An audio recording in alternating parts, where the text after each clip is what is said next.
اس تصویر میں موجود ہر شخص کی اپنی ایک کہانی ہے۔ یہ وہ شخص ہے جسے عرب دنیا نے ہیرو بھی کہا، غدار بھی کہا، امن کا سفیر بھی کہا اور اسرائیل کا دوست بھی۔ انہی نوجوان افسروں نے شاہ فاروق کی حکومت کا تختہ الٹ دیا اور عرب دنیا سمجھ نہیں پا رہی تھی کہ یہ شخص آخر کھیل کیا رہا ہے۔ شاہ فیصل اس کے ساتھ کھڑا تھا، بھٹو اس کا استقبال کر رہا تھا۔ کسی کو اندازہ نہ تھا کہ چند سال بعد یہی شخص عرب دنیا کا سب سے متنازع رہنما بن جائے گا۔ اس کے حامی اسے جنگوں کا خاتمہ کرنے والا عظیم رہنما کہہ رہے تھے اور مخالفین اسے فلسطین کے ساتھ غداری قرار دے رہے تھے۔ جس فوج نے اسے ہیرو بنایا تھا، اسی فوج کے ایک افسر نے اس کی زندگی ختم کر دی۔ یہ وہ زمانہ تھا جب اسلام طاقت ہونے کے باوجود ایک ایسے بیانیے کی طرف جا رہا تھا جس کو اعلیٰ حضرت امام احمد رضا خان نے بھی پہلے ہی بتا دیا تھا۔ مصطفیٰ جان رحمت پہ لاکھوں سلام۔ بسم اللہ الرحمن الرحیم۔ السلام علیکم ورحمۃ اللہ وبرکاتہ۔ اسلامی سربراہی کانفرنس لاہور۔ اس تصویر میں موجود ہر شخص کی اپنی ایک کہانی ہے، مگر آج ہم جس شخصیت کی بات کریں گے اس کی زندگی شاید سب سے زیادہ ڈرامائی رہی۔ یہ وہ شخص ہے جسے عرب دنیا نے ہیرو بھی کہا، غدار بھی کہا، امن کا سفیر بھی کہا اور اسرائیل کا دوست بھی۔ یہ کہانی ہے انوار السادات کی، گمنام افسر 1918۔ یہاں سے ان کی کہانی شروع کرتے ہیں۔ مصر ابھی برطانوی اثر و رسوخ کے شکنجے میں تھا۔ ایک غریب دیہاتی خاندان میں پیدا ہونے والا لڑکا انوار السادات فوج میں داخل ہوا۔ وہاں اس کی ملاقات ایک نوجوان آفیسر سے ہوئی، نام تھا جمال عبد الناصر۔ دونوں کے دلوں میں ایک ہی آگ جل رہی تھی، انگریزوں سے نفرت، بادشاہت سے نفرت اور عرب قوم پرستی کا خواب۔ 1952 میں انہی نوجوان افسروں نے شاہ فاروق کی حکومت کا تختہ الٹ دیا۔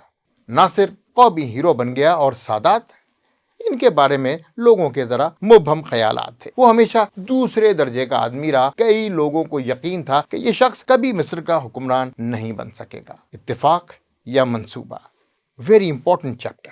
ستمبر 1970 ناصر اچانک انتقال کر گیا۔ مصر صدمے میں تھا۔ اقتدار کے ایوانوں میں سازشیں شروع ہو گئیں۔ طاقتوروں نے سوچا سادات کمزور ہے، ہمیں اسے صدر بنا کر پس پردہ حکومت چلانی چاہیے۔ That's a better option. مگر وہ ایک خوفناک غلطی کر بیٹھے۔ اقتدار ملتے ہی سادات نے ایک ایک کر کے اپنے تمام مخالفین کو کنارے لگا دیا۔ چند مہینوں میں وہی کمزور آدمی مصر کا سب سے طاقتور شخص بن چکا تھا۔ لیکن اس نئی اقتدار کی سب سے بڑی کہانی صرف سیاست پر نہیں تھی، یہ مذہب اور ریاست کے بیچ ایک نئی حکمت عملی کا آغاز بھی تھی۔ انوار السادات اور الازہر یونیورسٹی۔ ناصر کے دور میں مصر کی سب سے بڑی مذہبی درسگاہ الازہر ریاستی کنٹرول کے سخت حصار میں تھی۔ مذہبی آوازیں دب چکی تھیں اور مذہب ریاستی بیانیے کا ایک ماتحت ستون بن چکا تھا۔ مگر سادات نے ایک مختلف راستہ چنا۔ وہ سمجھتا تھا کہ مصر صرف فوجی طاقت سے نہیں بلکہ مذہبی شناخت سے بھی چلتا ہے۔ اس لیے اس نے الازہر کو دوبارہ ایک مرکزی کردار دینا شروع کر دیا۔ الازہر کے علماء کو دوبارہ ریاستی بیانیے میں جگہ دی گئی اور پہلی بار سادات نے خود کو صرف ایک سیاستدان نہیں بلکہ ایک مومن صدر کے طور پر پیش کرنا شروع کیا۔ الرئیس المومن یعنی ایمان رکھنے والا صدر، یہ محض ایک لقب نہیں تھا، یہ ایک سیاسی پیغام تھا۔ مصر کے اندر بائیں بازو کے خلاف مزاحمت اور باہر سوویت بلاک سے فاصلہ، دونوں کو مذہبی جواز دینے کی ایک کوشش۔ الازہر کے ممبر سے ریاستی استحکام اور ریاستی فیصلوں کے حق میں مذہبی تائید ایک نئے انداز میں سامنے آنے لگی۔ یوں لگا جیسے ریاست اور مذہب دوبارہ ایک دوسرے کے قریب آ رہے ہیں۔ لیکن یہ قربت ہمیشہ سادہ نہیں ہوتی، کیونکہ جب مذہب اقتدار کا حصہ بنتا ہے تو پھر وہ سوال بھی کرتا ہے، جب وہ طاقت دیتا ہے تو احتساب بھی کرتا ہے۔ اگلا چیپٹر امریکہ یا روس۔ 1970 کی دہائی کا آغاز سرد جنگ اپنے عروج پر تھی۔ مصر سوویت یونین کا قریبی اتحادی بن گیا تھا، لیکن سادات نے ایک غیر متوقع فیصلہ کیا۔ 1972 میں اس نے ہزاروں سوویت مشیروں کو مصر سے نکال دیا۔ واشنگٹن حیران تھا، ماسکو غصے میں تھا، اور عرب دنیا سمجھ نہیں پا رہی تھی کہ یہ شخص آخر کھیل کیا رہا ہے۔ 6 اکتوبر 1973 یہودیوں کے یوم کیپور کے دن مصری فوج نے نہر سوئز عبور کر لی۔ اسرائیل حیران رہ گیا، پوری عرب دنیا خوشی سے جھوم اٹھی۔ سادات عرب ہیرو بن چکا تھا، مگر جنگ کے دھوئیں کے پیچھے ایک اور کھیل چل رہا تھا۔ سادات کو اندازہ ہو چکا تھا کہ مصر مسلسل جنگوں کا بوجھ نہیں اٹھا سکتا، اس لیے اسٹریٹجی کو چینج کرنا پڑے گا۔ وہ میدان جنگ سے زیادہ مذاکرات کی میز پر فتح چاہتا تھا۔ اسلامی سربراہی کانفرنس لاہور 1974۔ سادات فاتح کے طور پر کانفرنس میں شریک ہوا۔ شاہ فیصل اس کے ساتھ کھڑا تھا، بھٹو اس کا استقبال کر رہا تھا۔ کسی کو اندازہ نہ تھا کہ چند سال بعد یہی شخص عرب دنیا کا سب سے متنازع رہنما بن جائے گا۔ کیوں؟ کیونکہ اس نے کیا پھر یروشلم کا سفر۔ 1977 اچانک دنیا بھر میں ایک خبر گونجی، انوار السادات اسرائیل جا رہا ہے۔ عرب دنیا سکتے میں آ گئی۔ یہ ایسا ہی تھا جیسے کوئی ناقابل تصور دیوار اچانک گر جائے۔ سادات اسرائیلی پارلیمنٹ میں کھڑا تھا اور امن کی باتیں کر رہا تھا۔ اس کے حامی اسے جنگوں کا خاتمہ کرنے والا عظیم رہنما کہہ رہے تھے، اور مخالفین اسے فلسطین کے ساتھ غداری قرار دے رہے تھے۔ وقت کے ساتھ ساتھ وہ قربت جو کبھی سادات اور الازہر کے درمیان ایک سیاسی ضرورت کے طور پر قائم کی گئی تھی، آہستہ آہستہ دراڑ میں بدلنے لگی۔ حالات بدل رہے تھے۔ ابتدا میں الازہر نے سادات کے مومن صدر والے بیانیے کو ریاستی استحکام کے تناظر میں ایک حد تک قبول کیا تھا، خاص طور پر جب مصر سوویت یونین اثر سے نکل کر ایک نئی سمت اختیار کر رہا تھا۔ لیکن جیسے ہی سادات نے اسرائیل کی طرف تاریخی قدم بڑھایا، یہی توازن بکھرنے لگا۔ الازہر کے اندر خاموش سوالات اٹھنے لگے، کیا یہ صرف امن ہے یا امت کے موقف سے انحراف؟ کیمپ ڈیوڈ معاہدے کے بعد یہ سوال مزید گہرا ہو گیا۔ کچھ ریاستی علماء خاموش رہے، کچھ نے اتحاد سے حمایت کی، لیکن مذہبی حلقوں کے اندر ایک واضح بے چینی پھیل چکی تھی، اور پہلی بار یہ احساس پیدا ہوا کہ ریاستی مذہب اور عوامی جذبات ایک ہی سمت میں نہیں جا رہے تھے۔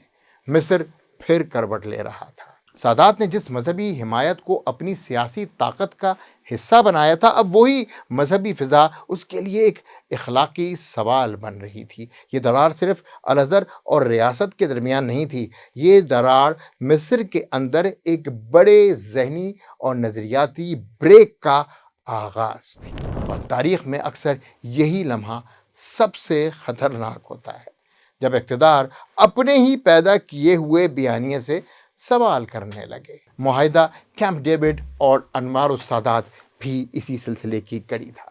1978 امریکی صدر جمی کارٹر کی موجودگی میں معاہدہ طے پایا، جسے تاریخ میں کیمپ ڈیوڈ کے نام سے جانا جاتا ہے۔ مصر اور اسرائیل کے درمیان امن، بدلے میں صحرائے سینائے واپس، امریکی امداد کے دروازے کھل گئے، مگر عرب دنیا میں سادات تنہا ہوتا جا رہا تھا۔ مصر کو عرب لیگ سے نکال دیا گیا، کئی عرب حکومتوں نے تعلقات منقطع بھی کر لیے۔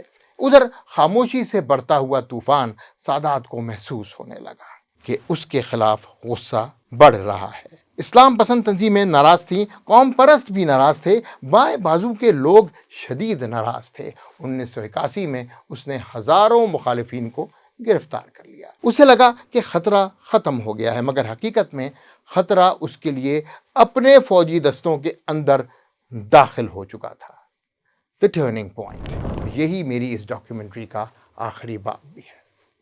6 اکتوبر 1981، وہی تاریخ جس نے اسے ہیرو بنایا تھا۔ 6 اکتوبر فوجی پریڈ ہوئی، سادات مسکرا رہا تھا، فوجی دستے اس کے سامنے سے سلامی دیتے ہوئے گزر رہے تھے۔ اچانک ایک فوجی گاڑی رکی، لیفٹیننٹ خالد السلامبولی نیچے اترا، چند سیکنڈ اور پھر کی بارش، دھواں، چیخیں، آہ و فغاں، افراتفری پھیل گئی اور مصر کا صدر اپنی کرسی پر خون میں لت پت پڑا تھا۔ جس فوج نے اسے ہیرو بنایا تھا، اسی فوج کے ایک افسر نے اس کی زندگی ختم کر دی۔ انوار السادات کی کہانی آج بھی مکمل طور پر ختم نہیں ہوئی۔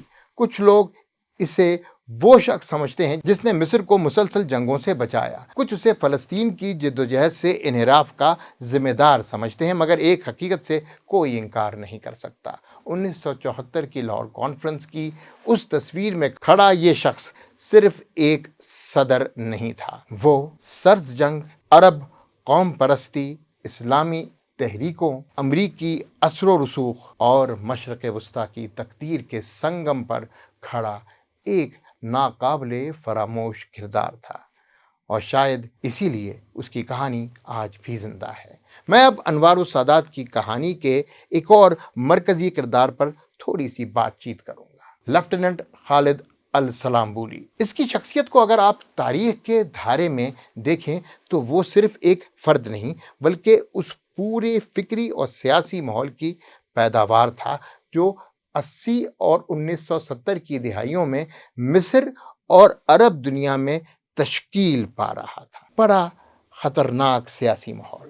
1981 میں اس کی طرف سے صدر انوار السادات کے بعد یہ نام عالمی سیاست میں ایک علامت بن گیا، ایک ایسا نقطۂ آغاز جس کے بعد اسلامی تحریکات، ریاستی سخت پالیسیوں اور خفیہ نیٹ ورکس کے درمیان تعلقات مزید پیچیدہ ہوتے گئے۔ اس دور میں اخوان المسلمون کی فکری مزاحمت، افغانستان میں جہاد کے بعد ابھرنے والے عالمی نیٹ ورکس اور بعد ازاں مختلف جہادی تنظیموں کے باہمی ربط پر بحث شروع ہوئی، جس میں بعض تجزیہ کار اخوان المسلمین کو ایک فکری بنیاد اور بعد کی کئی تحریکوں کو اس کے اثرات کا تسلسل قرار دیتے ہیں، جبکہ بعض اسے محض الگ الگ سیاسی و عسکری تجربات سمجھتے ہیں۔ یوں خالد کا واقعہ ایک ایسے تاریخی سلسلے کی ابتدائی کڑی بن جاتا ہے جہاں ریاست، مذہب اور مزاحمتی سیاست ایک دوسرے سے ٹکرا کر ایک نئے عالمی بیانیے کو تشکیل دے رہے ہیں۔